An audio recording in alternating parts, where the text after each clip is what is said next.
Hello everybody and welcome to another week of Tryhard Tuesdays where we learn to try a little bit harder. My name is, of course, the Grand Wazoo, your host. Sitting here with me is my co-host, Mr. Blue22. How you doing, Mr. Blue? Hello everyone. I'm good. Just pubbing away. I've been playing a lot lately, actually. I've been getting back on the horse and it's been a lot of fun so far. I know it's been a mixed bag for you, but I guess we'll get into that, right? Oh yeah, we'll get into it plenty. I have plenty to say. And we're also joined by a special guest, and that is Turbo. Turbo, it's great to have you on, man. Thank you for having me. Yeah, you've gone back. You've kind of seen, we've met each other through random things. We met you at an 82L party at TI5, and so it's nice to touch base with you again and kind of see what you're up to and where your philosophy's gone with the game and see how you're involved with the game. Because like us, I know that you work somehow in the game in creating content or providing content. So we'll get into that as well. And, let's talk about what we've all been up to in the game. Blue, you kind of got into it. How's your pub experience been going? I'd say it's been up and down. I've been playing a lot of different things lately. I played a little bit of the in-house that we have, the Dotp in-houses, and I gotta say, those are so fun. Like, it is so nice to get a taste of that kind of 82L, like, mega tryhard team vibe, but on a micro level. Exactly, but on a micro level, like I just get a nice sampler of it, but I don't have to deal with all the like, well, I kind of want to play carry now, guys, and I feel like that you should move to this other role, or who should be our captain. No. Listen, I get one game, I'm gonna be the captain, okay, and I'm gonna have a good time, and we're gonna win in about way too long. It took it was like a 70-minute game, and we were ahead like almost the entire time, and somehow we almost threw, but we ended up coming back. I played some hard carry, some anti-mage. It was a lot of fun. But outside of the in-houses, it's been a lot more Faceless Void, who I know I talked about a couple podcasts ago. I'm really enjoying that hero and the way he feels and everything, and then it's just been that mixed in with some support, so it's been pretty good. How about you? I actually wanted to hear what Turbo was up to as well before I jump into my rant, which might not be such a bad rant. But Turbo, you playing much lately? I've been busy mostly with like casting and writing stuff, but on the rare occasion that I do get to play, I get the feeling that this patch was created out of hatred for my Ice Frog for the community. So that should give you a good idea of how I'm feeling about the patch at the moment in the game. I have played quite a bit when I have the time, but just like arm issues at one point, and then just being busy with casting. It feels. Who's your most hated hero? Sorry to cut you off. No I problem. Just have to know because I really hope it's the same one as me. I think Death Prophet is super bullshit. Yeah. Like, not in an overt way, like Outworld Devourer, that is just like you get ranged Essence Shift, and like literally, some people saying literally a ranged Ursa, which I'm not completely for, but it has a good point. But I think Death Prophet is like more low key bullshit because she's been like, whenever she pops her ultimate, you have to just not fight because you'll lose. And you'll lose. Well, yeah, that's essentially the proposition that you're looking at. And even if you beat her in lane, like you could kill her 5 times in lane, and then she just goes with her team to a tower, and they take the tower because you can't fight into Exorcism. And then they just keep doing that for like 40 minutes, and then they win. Yeah, it was interesting to see the hero come back because now she has the Siphon ability, which gives her additional health. It slows. Yeah, exactly. So she has that additional bit of chase. And it's kind of like a new and improved Death Prophet Witch that can just really wreck your team again, kind of in the fashion of old. But she has more chase and sustain, which makes it even worse. Yeah. And it just kind of feels like I have a theory on why Death Prophet is so successful, and I think especially at lower levels, she just has abilities that don't have any particular punch. So like, there's nothing like overt, like a Sven smacking you, like that you're dying right now. But like if you walk into a Prophet and she, siphons you and Rod of Athos you, and all of a sudden you die and you're like, what the hell? Like, I swear to God, I was at full HP like 2 seconds ago. Exactly. Where did it go? And then you realize that all the exorcism damage it was like all of her abilities are really like syncing up with each other really well, and there's just too many ways for her to kite people out. And yeah, I'm with you. I think something has to change with Siphon. I think that ability, the fact that that's pure damage, is bullshit. Just the fact how it that she works. heals through Yules If is you have bullshit. a token up, you can just use it every time, pretty much, right? Is how it works. Yeah. So you can have like 4 charge-based, charges, The charges. and you can just keep using it. It's just I interesting. mean, you can, like, if you ever get ganked in the mid lane and you happen to have multiple levels of Spirit Siphon, you could put it on literally every hero that's ganking you. And then you Nice. just win. It's like Ghostbusters, but opposite. The ghost is busting you, man. In Yeah. Mother Russia, I guess. There's the joke. But I have been playing some Death Prophet, so it's funny you say that. And Oh, good.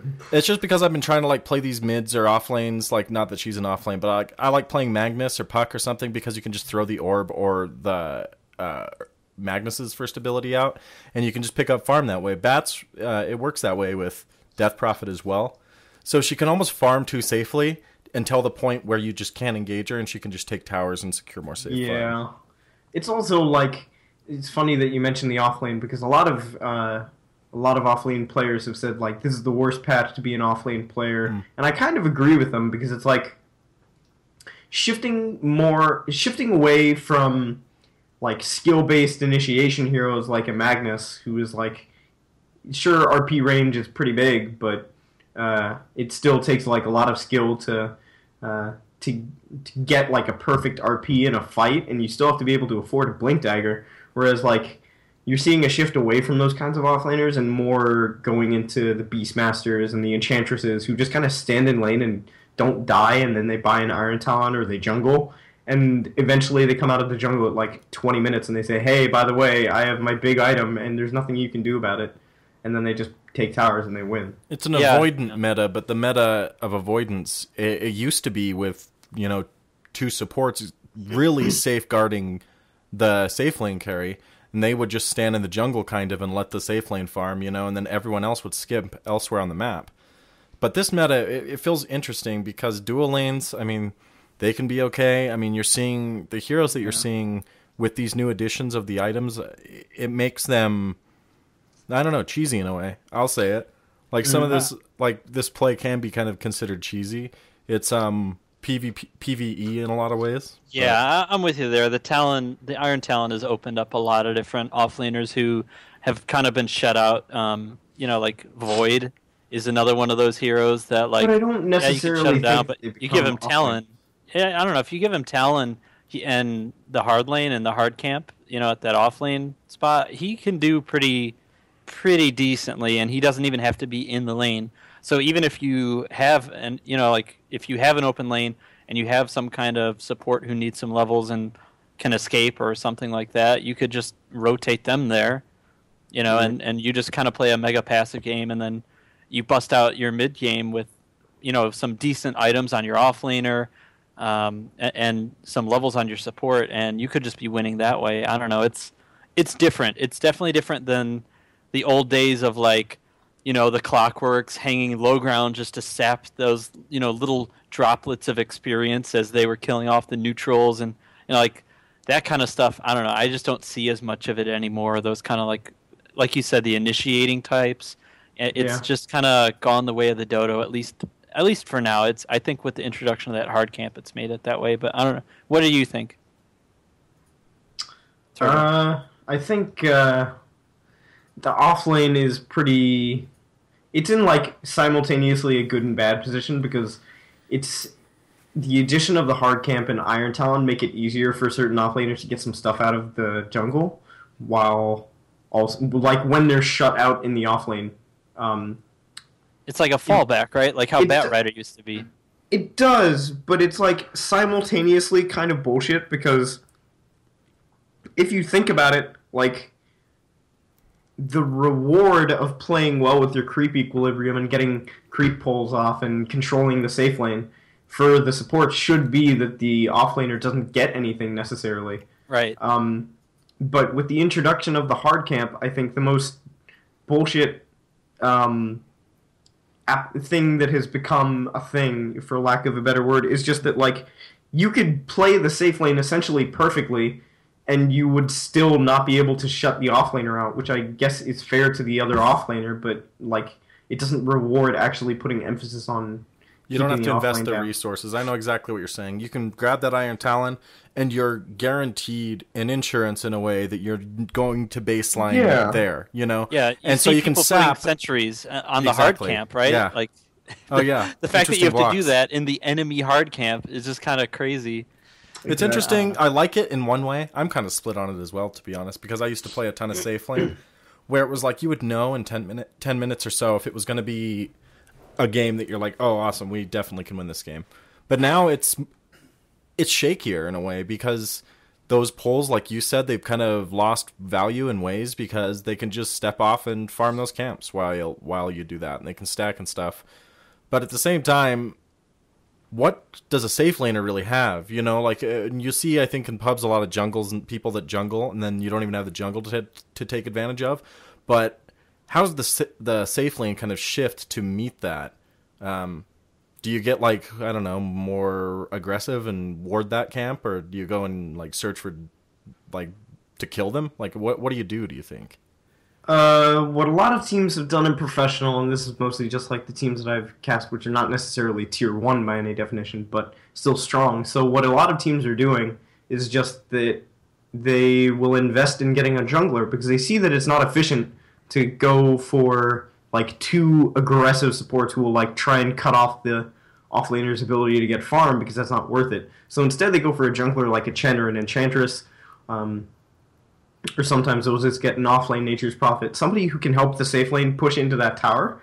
So at least then it takes away a little bit of map control from the Radiant side. You get an increased amount of gold.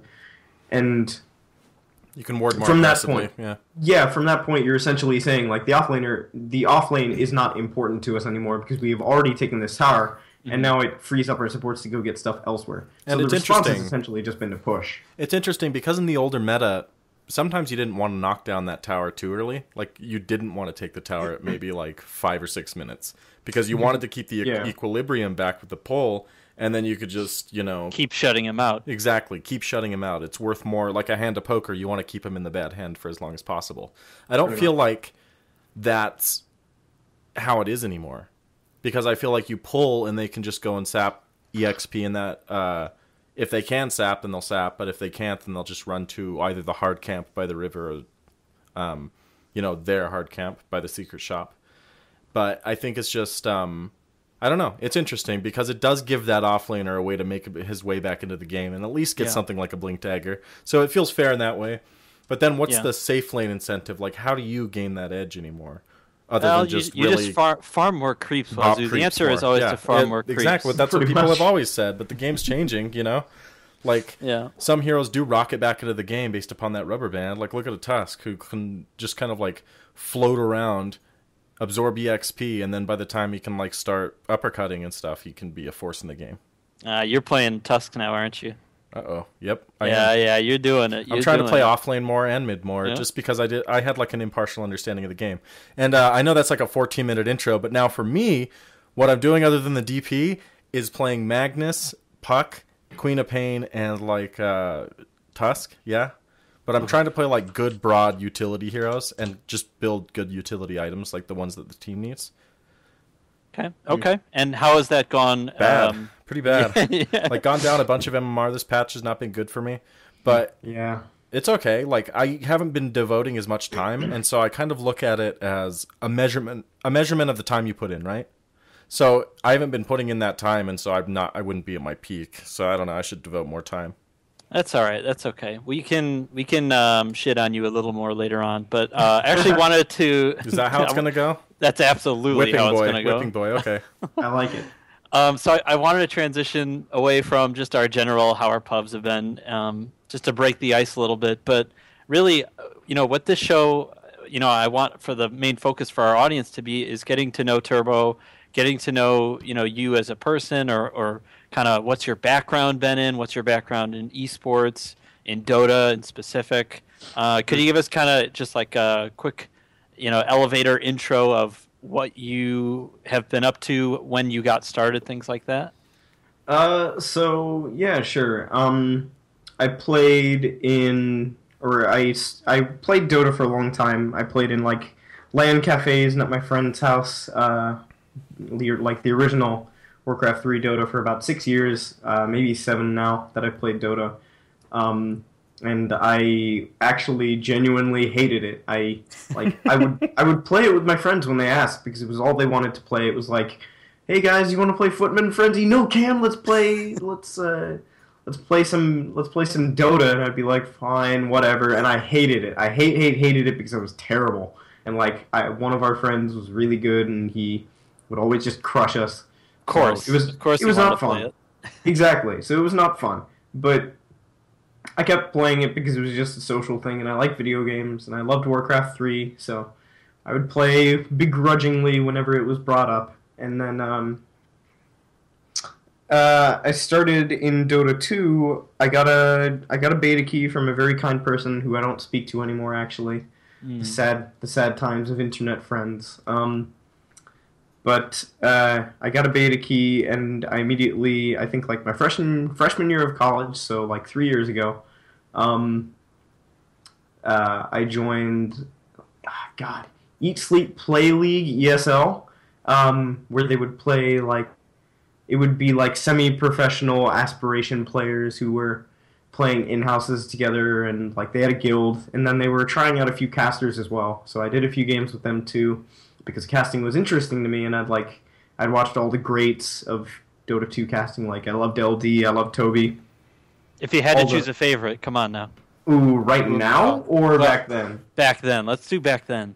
Back then it had to be Toby, 100%. Yeah. Toby was like the man at that stage, right? Toby was the quintessential the go-to. Yeah, I think he was Dota too. Like even I didn't even know Dota at the time, but even I was like, oh yeah, there's that Toby guy. He does like Dota things, right? That's Dota. Like, yeah. So Toby was my idol, and I wanted to be a shoutcaster like him. So I did like a few trial games at ESL, but I ended up taking a big break from Dota because my studies were suffering. I wasn't like paying attention to myself and like taking care of my health. So I took a break from Dota, and if you were interested now, my 100% favorite caster I think is I love ODPixel. He's so good. Oh yeah, that man brings the hype. Yeah, he's talented. ODPixel is perfect. He's very talented. He is perfect, mate. He's a flower. Is he a beautiful flower? He is. He is a beautiful daffodil. But I took a break from Dota. I stopped playing. I took a break from the internet in general too, as I looked after myself. And for how long? Oh my god! I can't imagine doing that. 8 to 12 months, I think. Oh my god! From the internet? No, not from the internet. The internet was about 2 or 3 months. And still, what? Oh my god! The Dota was for a while. I didn't play video games for a long time because I was like, it was genuinely bad. I understand that. I've been to that point with games where I'm just like, I need to figure out my school and I need to not be distracted by this. It just so happens that I work in them now, doing this, that it like keeps me rooted. But I think that's one of the big things with me and playing more or less is if you keep your same attitude as you come back into the game, it can be detrimental to coming back in. So how did you introduce yourself to Dota, and like, did you find that you liked the game coming back, or were you like, this game's stupid? I enjoyed it a lot more because I was like, I was in a good place mentally, and I wasn't like playing Dota to escape from things anymore. Yeah. I was like playing it because I wanted to have fun. So I raged a lot less, which was really nice. I still try to be like generally positive. Sometimes I'll snap and I'll say like, God, you're so fucking terrible. And then that'll be the end of it. You tried to give me the ward, and you put it on the ground. Why would we need a fucking ward by our ancient? It has fucking vision. No, I understand, man. Like, it's weird because Dota is a game that's it's not like other games in terms of how you react to it emotionally. Like, is what I'm starting to realize, because I'm like learning a new role in these new roles. And it's like I'm back to when I first started playing, and it's like I'm back in school again or something. I can attest. Oh, that I'm doing poorly. That it's like it's the first time playing. No, I'm giving you shit. I shouldn't. You're fine. You do you, baby. I actually messaged Motar. He's someone I play with quite a bit, And I said, man, I woke up after last night and I was just covered in beer and fairy dust and I dropped 200 MMR. What the fuck happened? And it's like, that's how I'm just feeling about the game. Like, I'm just trying to learn new heroes I don't play that, like, seem fun and relevant. But the thing is like, if you're doing that in a ranked environment, it's not always the best for growth. Just not the don't. best. I've played Turbo.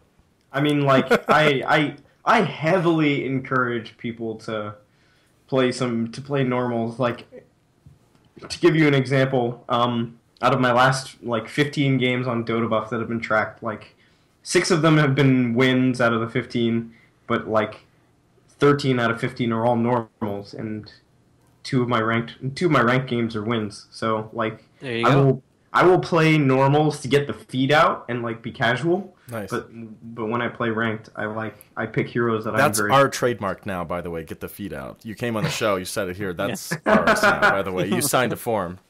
Sorry to say. Yeah, the waiver's done. Yep. Yeah, no more residuals for you. You're gonna have to fax that over. You're cut off already. You're cut off. Shut your beautiful mouth. We're taking your ideas. You're cut off. Well. No, I know what you mean. We've talked about that. That's a big thing we've gone over on the show, is kind of using normal as a barometer of sorts to kind of just get the read of where you're at, and then you can go in and test it, and you just get the little, number, and then... Like a little blip. Exactly. Yeah. And then, like, that's, I suppose, a scientific way to do it. But I have, like, a gambler's personality when it comes to Dota. And I'm just like, I feel fucking great tonight. Let's just do it. 100 MMR. Do it. Do it. Roland. Yeah.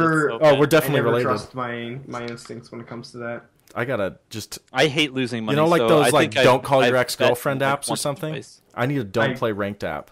Where it's just like, don't do it. Don't do it. But it's called me.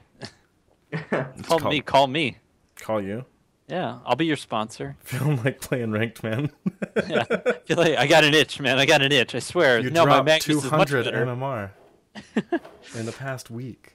Oh my god! All right, we can talk more about the travesty that is .p.wazoo, but let's continue. So you took a break, like a crazy long break from, or like crazy long in like relative to like a Dota addict sense, from not just Dota but like from internet things. And you come back and you start to enjoy the game more. What happens from that point?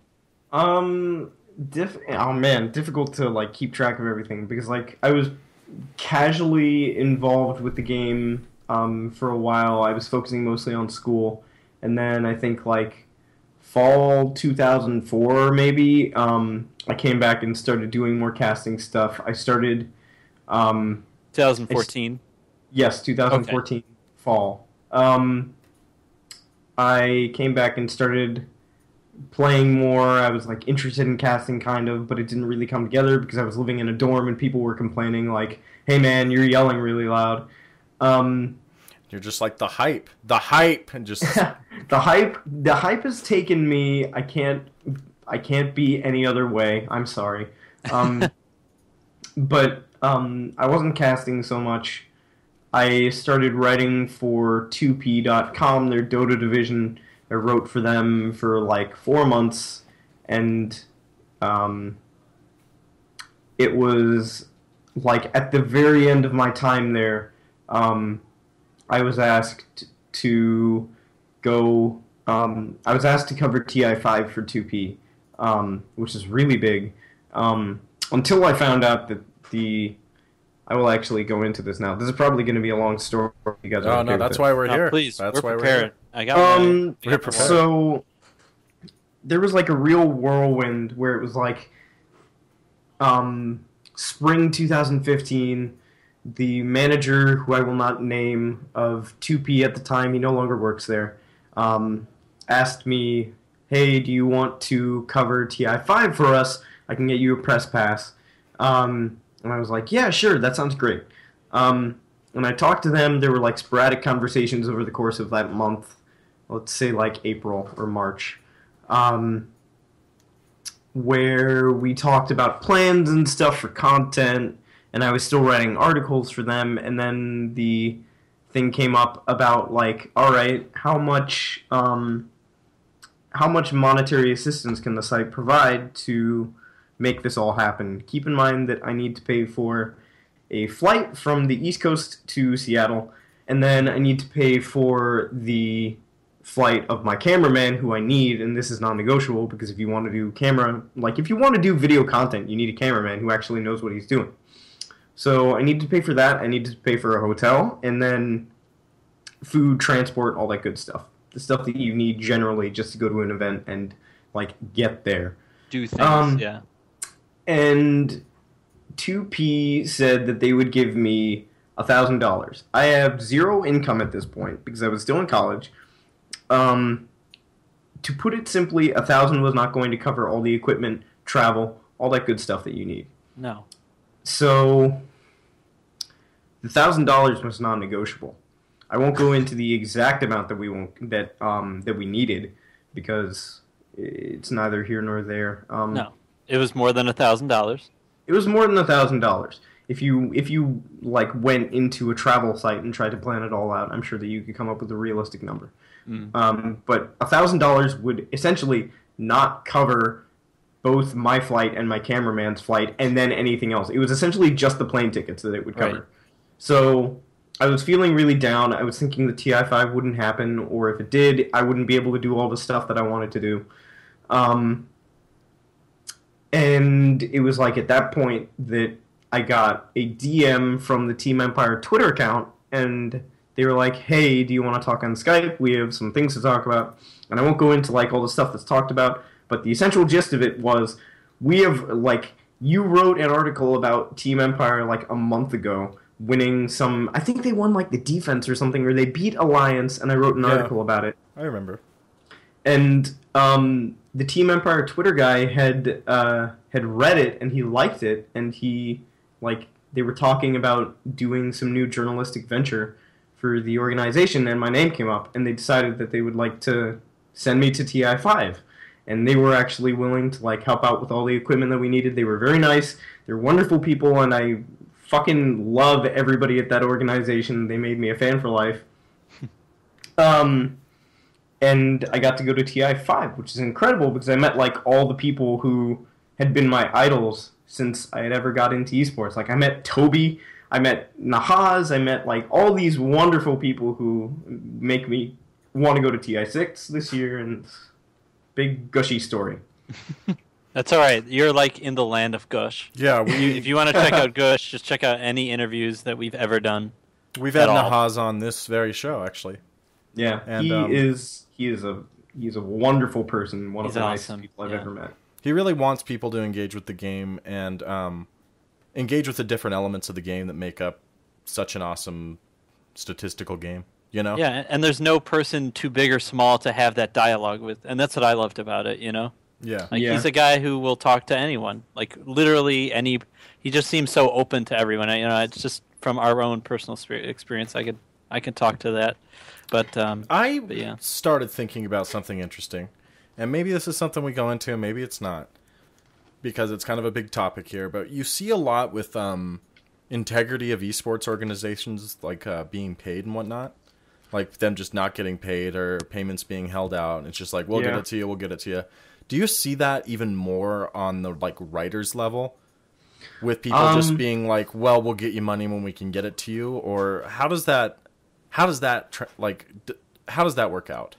All right, so this is going to be super interesting for me to talk about because I'm actually writing an article about like payment. It's focused more on casting, because there's like a lot of instances. If you talk to, all right, let's say if like you talked to 10 amateur casters, and I'm talking like amateur but not unknown. I mean more like people who are casting JDL, and then maybe you have Llama in there. Llama Down Under is a fantastic caster, by the way, if you've ever viewed her. Sorry, we're a big fan of Dotp. Big fans. Yes. So, like, if you interviewed 10 of them and you asked, like, what's the level of pay that you're getting, I think maybe like 5 to 7 of them would say that they do not get paid at all. It's probably just like, in terms of paid casters, there's probably like, out of that group of amateurs, Llama, me, and then maybe one other person if you talk to those specific people. Obviously, it would vary based on who you talk to. Right. The gist of it being that a large percentage of people in both writing and casting don't get paid. To get back to your original question, most writers for any big site that you see, Join Dota doesn't pay their writers because they are all volunteers. They're like, it's volunteer work. It's not that they're exploiting writers. These are literally just people who are volunteering. Team Liquid is the same. GoToGamers is also volunteer, I believe. And then for everybody else, like Sun Tzu writes articles for Splice. I don't know what his payment deal is, but like he's doing legitimate work that he gets paid for. Sure. Anybody who's writing for a legitimate organization like Esports, for example, or ESPN, most certainly has a contract. So it's not a matter of I will get the pay to you eventually. It is you have signed a contract that says at the end of the month you are going to pay me X amount based on how much I've written. But getting to that point, it feels like you need to have your hands in kind of multiple cookie jars. And you have to have a following, right? I mean, we had Matt Demers on here, and he said, Matt Demer on here, and he was just talking about how, like, it's almost like as a writer, you really have to have your own brand before you can get paid for those sort of things. You have to, like, develop your own personality and like all these other things that go into it that really in any other kind of industry as a writer, it's really the content should be speaking for itself. So is that something that you think, is that going to change? Is there any way that you see that changing? I don't particularly think so. I think at the moment it very much is your brand. Like, there are exceptions where, like, Dennis Gonzalez, who writes for The Score, is a wonderful person and very talented, a great writer. I think he gets ahead by producing really good content where he necessarily doesn't have a huge following, as you might see, like with Matt, as you said, having like 3,000 plus Twitter followers. So it varies from place to place, but a lot of the big writers are usually going to be like established people. You look at Sun Tzu, he writes really good articles. Siri, I'm going to be like referring to other people a lot here. Sure. Because I would hate to say like, yeah, the reason that I write for Slingshot because you're not an egotistical asshole. Yeah. That's what writers do as well. They read other people, they make that into like, their own. You have to have citations is the general gist of it. Right. But the point being that you do kind of need your own following to get ahead and get like paid for your writing, because otherwise then how are you, like, if you post something to Twitter for a startup site and you don't have a whole lot of following, like, your article might just not take off at all. Right, even if the content is something that's worthwhile, and yeah, a lot of these the content for Dota 2 and like people within the scene that would read this, it's all features, like stuff that's hard-hitting news is not something that's going to be, like if it's going to be first to press, it's going to be on the team site, right? Like that's the way they're going to want to at least release it. And also about like anything that would be classified as a scandal, people are usually really tight-lipped about. And even if you could get somebody to admit to you in an offhand conversation on Skype that like something is going on that's going to be really big, you still need to get permission from them to like quote you, for you to quote them, right? Like, or otherwise you have no journalistic integrity and people aren't going to believe you, because then the person's going to come out and say like, well, I never said this. Like, yeah, exactly. So, getting all that like red tape out of the way is so difficult that like you're very rarely going to see a big story breaking that nobody knew about, unless you're like a follower of R. Lewis, who somehow gets his hands on everything. But there's a guy that's his own personality, right? That's a perfect example. Exactly. That's a guy who over like 15 years of doing this has become his own brand, and by doing so he could probably land interviews with people who wouldn't give someone else the time of day. Yeah. So, like, what you see is you have a lot of people kind of establishing what kind of articles they do. Like, Sun Tzu gives a lot of analytical content about the game. About, like, he put out an article recently about CDC, how they play, and how, like, they've been on the decline recently according to certain metrics that he followed, and he gave a lot of really good information about, like, this is why they're particularly not doing well. Look at these stats. Look at how they rotate their lanes. Look at their picks. Like, it's a very thorough analytical piece, and then you have maybe somebody like Nahaz or Knoxville. They just put out a video of, like, Stats Don't Lie or whatever it's called, and about, like, compendium predictions, and there's a heavy basis in analysis, whereas I think because I am not particularly good at analyzing the game in the way that they do, I've put more emphasis on creating, like, player stories and telling a specific type of content. Right. So that is a way that you can break away from needing to have a particularly large following. Instead, you just focus on telling a different kind of story than what everybody else is telling. I think perhaps that's the only way, if you think about it, with casters is, like, I think you can apply that up and down the entire scene, that the only thing that really seems to take off is that which is ingenious, I suppose, and that which is different than other things. I mean, you've got to do what you do that's different, but you also have to do it well, you know? And I think that's a really good point to make at Wazoo, the level of a writer. Sorry? It's funny that's, like, you would call that, like ingenuity, and that's different and unique, because that's really, like, the heart of, like, features journalism right there, is, like, finding an interesting person, telling their story, and that's, like, been the heart of journalism for forever. And that the fact that that's kind of like a unique way to branch out in this kind of field is so different, because it kind of turns the whole convention on its head, right? You see a lot of statistical articles, a lot of analytics, and you see a lot of, like, just regular newsy, here's what happened, this tournament stuff, but you don't see a lot of those featurettes that you can get. It's because really players are notoriously hard to talk about, and I feel like, or talk to, I mean. That. It's just like, if you get one or two word responses, these guys don't have that kind of understanding, I don't think, of public relations and whatnot. But I know what you mean exactly, Blue, and I agree. And you look at, like, the caster scene, it's just the easiest way to make this point to the most people. I mean, you can apply it down the line in any type of performing art or whatever, or writing. But you don't want to hire, like, 3 capitalists. You don't want to hire 3 blitz. You want one of each. You know what I mean? Like, if you're going to be selling Dota 2 as a product and going for sponsorships and stuff, you want variance in everyone that casts, and you want the best within that variance. You know, I don't think that people would necessarily complain about really good, like, player profiles or something like that. But I think the big problem there is just the accessibility. And how do you break through that, Turbo? How do you, like, it's something that I'm sure you've had to deal with. You know, is this something that, have you, interacted with any of these players? Has it been difficult to arrange interviews? I mean, how do you kind of pull answers out of them that are more than, the either the standard, yeah, we tried really hard this game, or yes, no answers, that kind of thing?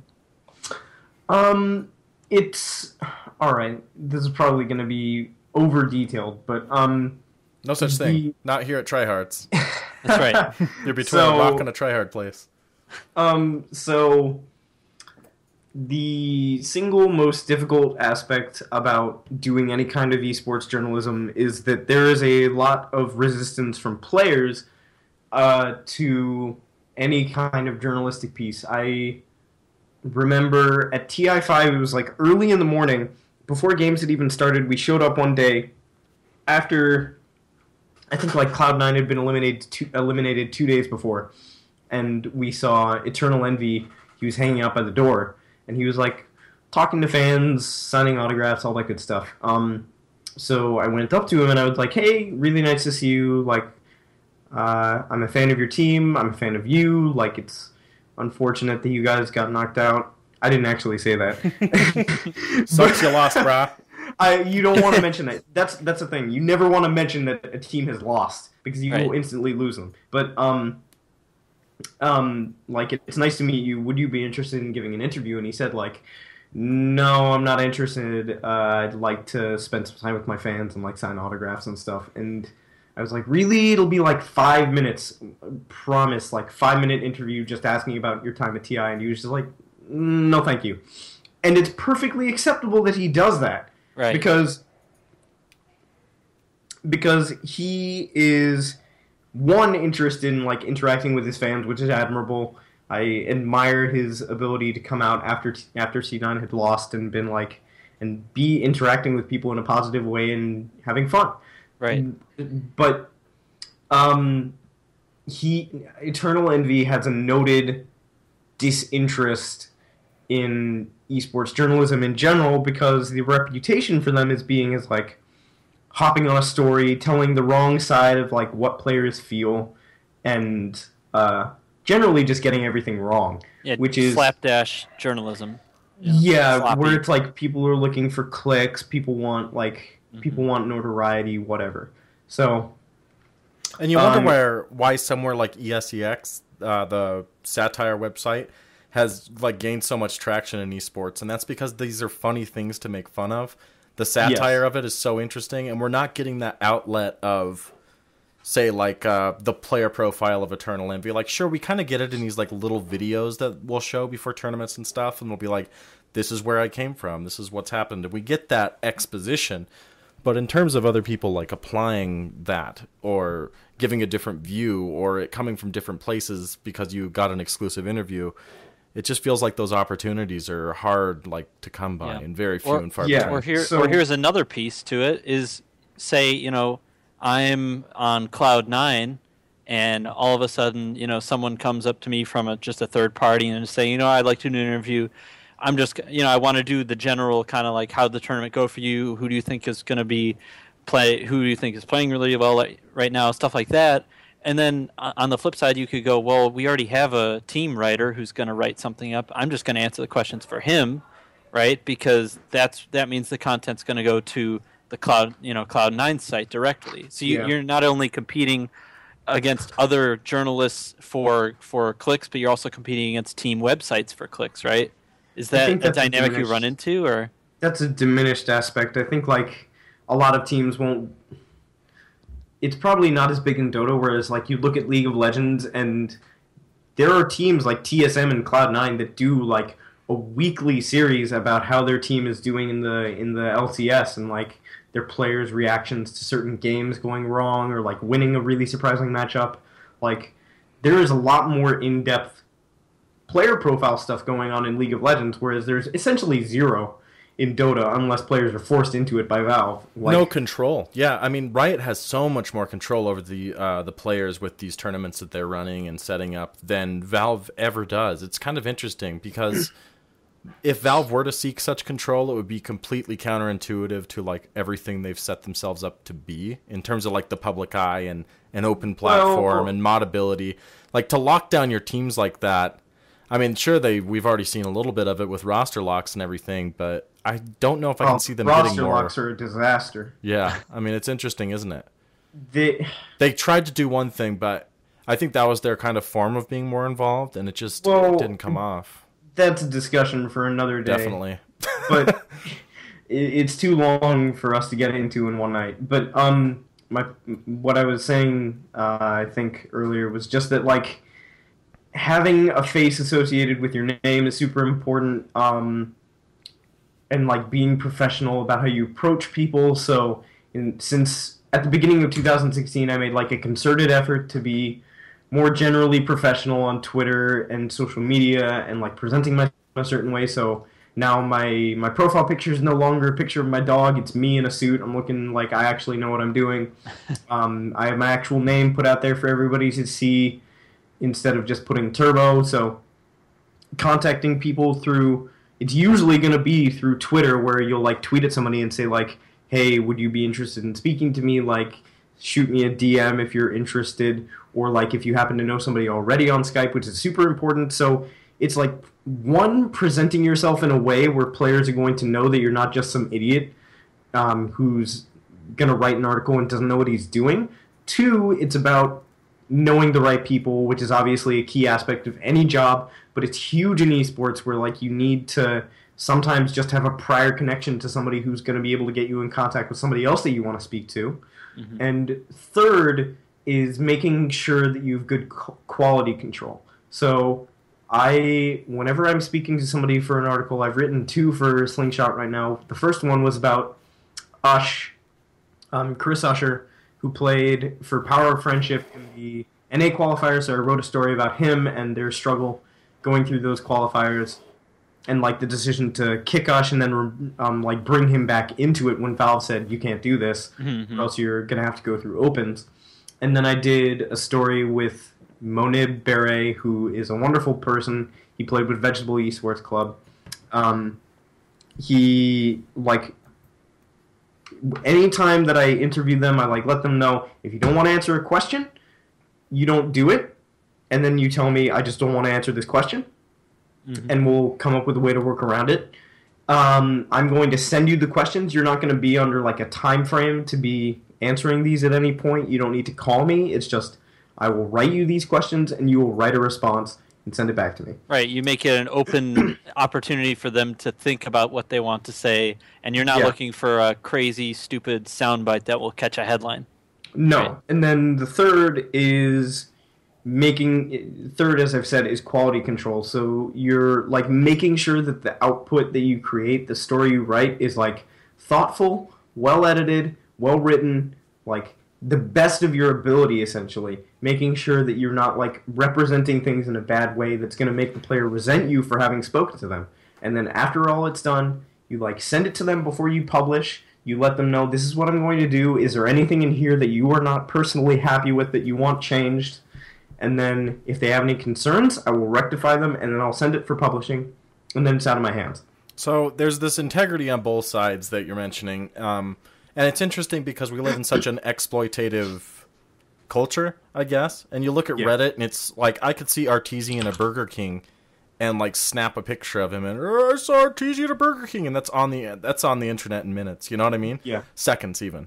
And so I think like people look at that, Twitter and Reddit and all that stuff, as like, I think players look at that as their fan interaction. They look at the streams as their fan interaction. Twitch, yeah. And everything else can kind of go, like, fuck itself. But, see, I told you we'd swear a little. I just had to get that one in before the show ended. But I think what they're failing to realize is picking where the information comes from and who it goes to, and working with people and showing a better version of yourself can really only benefit you with that public that you seek to impress, or the only reason that you really are going anyway. You know, with some of them, I mean, some are definitely tournament winners and some are personalities, and recognizing that constituency is very, very, very important. It is.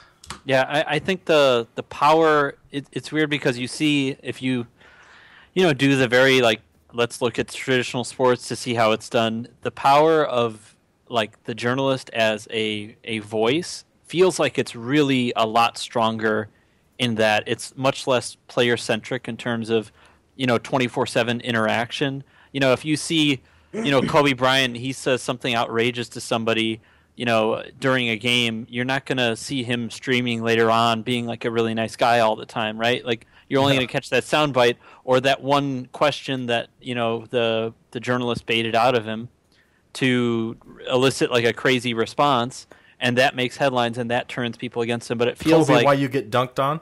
It feels like there's right. There's like. Is the journalist a caveman? But Kobe, where you get dunked on? Sorry, it's like what the. But yes, an apt analogy, I know. But it just makes me like think about how you take that traditionally sports journalist outlook, where the journalist is describing and has like his own column and opinions on player behavior, and I feel like there is absolutely no leeway for that because it's like pretty cliquey, the way the player scene is. So if you burn bridges with someone, you're not just burning their bridge with that person, but you're burning it with all their friends and all the people who know them. It's an old boys club in ways, just from people like you mentioned earlier, Turbo, just who were kind of on the ground floor when things were taking off. You know what I mean? And you got like your Tobys who were the face of that, because there weren't many other faces to go to. And not that they're not talented people, I'm not saying that at all. I think they're greatly talented. but it's because they put in hard work for a long amount of time. So it's been very interesting having you on. I think you gave us some interesting insights into kind of the workings of the writer and the culture. You know, we have some friends who are also freelancers, and it's an interesting life, that's for sure. And you shout out to Gorgon. Shout out to Gorgon. And it's great having you on. That's very, very insightful. I wanted to ask one more thing, just as a fun piece, because we've talked a lot about how the difficulties of professionalism and journalism, things like that. I know you've been doing some casting for some amateur leagues, right? Have you done anything that we should know about that's going on now? I don't know about amateur. I did Pro Dota, which had a lot of big names in like Eastern Europe. Pro Dota Gaming actually won that. That was actually controversial because, like, I'll do this really quickly, but Screen, the captain of the team, was kicked halfway through the series because they lost 2 games in a row. They brought in Yol, who plays for Tornado Rocks, and they actually ended up winning the next 2 games and ended up taking it. So I did that. There was nothing in the rules saying you couldn't just bring in a player midway through? No, it's acceptable to bring in a stand-in because you can't deny that, because if you ever made that rule, then it would be like, well, our captain can't connect. And what do we do? So there was no rule against it, but it was kind of silly that like they replaced their captain and then Screen like went onto social media on VK, like the Russian Facebook, and said like, I'm done playing with these guys, they're assholes, I can't believe they kicked me. So it was like it was a big deal. But I casted that. I did like most of the series for them, and then coming up I have Suit American Cup. I'll be doing a few games with them, with Chicago Ted, and I think there is one. I'm doing High School Star League, which is an amateur tournament. That's what I was getting to. Yeah, High School Star League is very fun. There are lots of obviously it's still high schoolers who are playing, so they're maybe not going to be as dedicated to the game and therefore as high skilled. But there are a few players here and there who will pop up and be like on that top 100 on the leaderboard sometimes, which is really scary because these guys are like in high school learning about mitochondria being the powerhouse of the cell or something, and then they'll like go online and wreck every kid in the league. So there is High School Star League on weekends, and then I think there is something else coming up that's going to be like a South American, North American tournament, but I don't know a whole lot about it. I just know that I'm going to be involved in some way. Cool. Well, sounds like you got a lot for us to pay attention to coming up. We'll look for you and make sure to tell everyone else to look for you. It's been a real honor having you on, Turbo. It's been great to sit down and have an extended conversation with you. All right. Thank you very much for inviting me. Yeah, it's been great to have you. Where can people find you / reach you? What are any plugs you want to do besides the projects you just told us? Look out for my article coming out about Caster Pay. I believe that'll be on like Thursday or Friday that comes out. Very cool. And you can find me on Twitter at DasTurbo. I'm also on Patreon. You can donate there and support content being made. Fantastic. And Blue, what about you? Where can people find you? You can find me at MrBlue22 on Twitter. And for the Dotp TV channel, you can find us on YouTube channel. You can find us at youtube.com/dotptv1. We're hoping to get some even more content on there. Our Twitch stream has been running. Do you know the Twitch plug by chance, Wazoo? It is at .ptv. There you go. And we've been having all of our in-houses hosted there. It's been a lot of fun. We've been having a lot of like big names hop in and do some casting. It's been really fun, and I encourage everyone to hop in our Discord server, which they can find by just PMing our admins or any of the co-hosts on Reddit. And that's all the plugs I got. Yeah, the community thing's been really cool with Discord. The growing in-houses, we have tons of people involved. Would really love to have more. Stop by, make Roland's life as he's organizing these things a living hell. I'm talking like millions of people show up and like break make this him. guy, just break the man. That'd be cool. As for me, I am at .p_wazoo on Twitter. That's the only place you can find me, really. I'm a ghost otherwise. and pretty soon I'm going to get ghosted by my MMR because I'll just be like a 0 MMR. Then you'll play Death Prophet and you'll come back. See? Exactly. There you go. Role play. Redemption story. But haters can only hate for so long, my friend. It's better to take a risk than to fail. And so I will take that risk. And this is Wazoo saying thank you for joining us. Me, Turbo, and Blue. Stay hard and stay classy, my friends.